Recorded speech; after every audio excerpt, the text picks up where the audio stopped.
It's affected one of the child. The parent, that becomes society concern. Parents become more concerned about their kid. You don't know who to trust, who to talk to, things like that. So Namibian government has really to step in this type of matter. This is a very serious concern as a nation, to have a child burned beyond recognition, irrespective of what has transpired. That we do not want to put our hands in there, but it's quite serious. For this to happen so close to home, it really left me devastated, because then you stay wondering, like, are you next, or can this happen to you? According to Nelius Becker, the assigned investigator on the case, the Zimbabwean couple that was arrested in connection with the murder of a 9-year-old girl is expected to appear in court on Wednesday this week. Setting fire to a body, in order to do whatever you want to do, conceal the identity or destroy evidence. With that, you are defeating the cause of justice.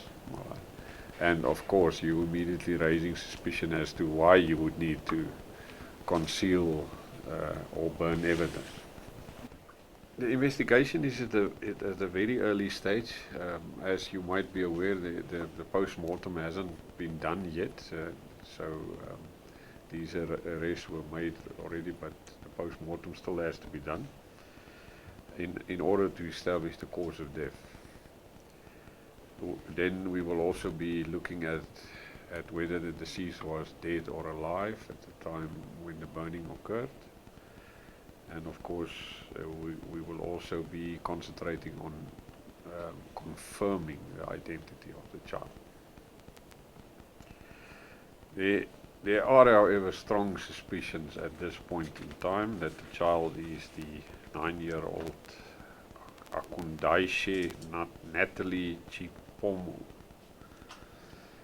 who is a child that was born at Chitungwiza Maternity Hospital in Harare, Zimbabwe.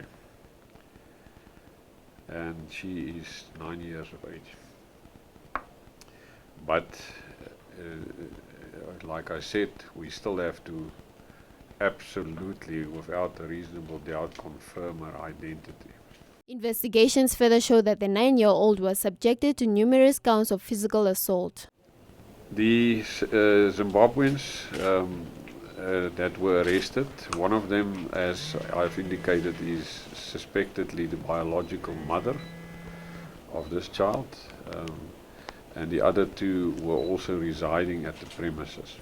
Unfortunately, there was an incident after they were arrested at Okakarara. The police official that was transporting the mail were involved in an accident, overturned the police vehicle, and this suspect was seriously injured and is currently in a hospital. I will not disclose where, but a hospital in Windhoek, where he's being treated and guarded until he's ready to appear again. Members of the public are advised to report any unnatural deaths to their nearest police stations. Investigations into the case still continue.